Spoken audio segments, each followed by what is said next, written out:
ले। अब जैसे घर में कोई नुकसान करके कोई राजी नहीं, कोई नहीं करता। ठीक है, अनजान बालक तो कुछ भी कर दें, ना पत्नी करे नुकसान और ना ही पति कर सकता। ये तो होना हो सब वो हो जाता है। तो हमने अपने इसे आद्य क्लेश को तो हम स्वयं अपने सोच से मिटा सकते हैं, और साथ में भगवान भी रहेगा आपके। एक बुढ़िया अपनी पुत्र वधू के साथ घनी लड़ा करती, निरीकली आ रही थी, और उसका पुत्र आज्ञाकारी था।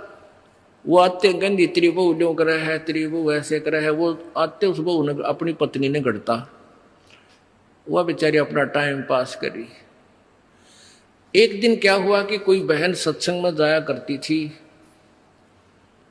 और उस बुढ़िया तो बोली, अपनी सहेली तो यानी बुढ़िया वह थी, बुजुर्ग वो थी, कि चल सत्संग में चलेंगे, थोड़ा सारे दिन बहू के लड़े जा है, तेरा भी मन और सा हो जाएगा। तो वह भी चली गई। उन्होंने ज्ञान सुन लिया, अच्छी आत्मा थी, सत्संग का असर हो जाता है।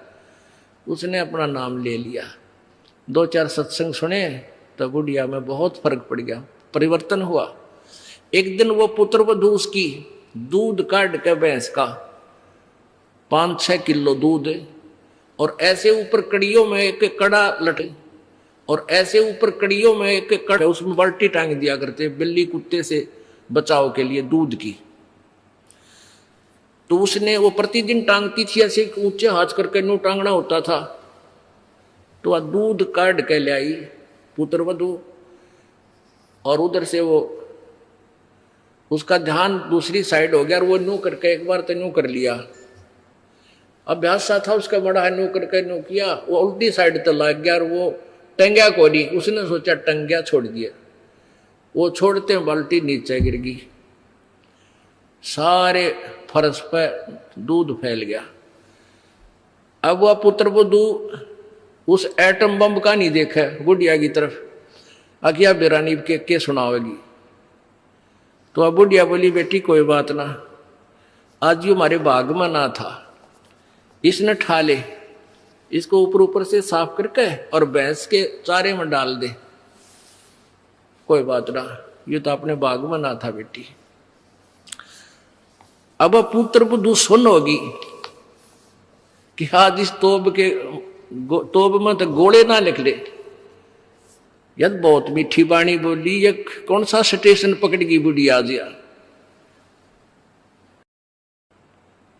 तो उसने आके अपनी सास के चरणों में शीश रख दिया, और कहने लगी, माता जी मेरे से भूल से होगी, मैंने जान के नहीं। अब बेटी मुझे पता है, ये तो होना था, दूध तो जाए लिया, ये लड़ाई शेष थी ना, दूध आवे बेटी, चाहे मैं लड़ लूं चाहे ना लड़ लूं। तो पुण्यात्माओं, इस युग काल चाव है कि इनके रोज जूत बाजे, किसी भी कारण से, पिता पुत्र की, भाई बहन की, और आपस में पति पत्नी की, सास बहू की, इन्होंने तो, और फिर आपस में फिर समाज की। इसने ये चाहता है कि भक्ति तो दूर हो जाए, भगवान का नहीं सोचे, नहीं अपने ही खड्डे में आ पड़े रहे। और परमात्मा चाहता है ये बच्चे आपसी राग द्वेष छोड़कर मेरी तरफ ज्यादा ध्यान दे, तब कल्याण होगा।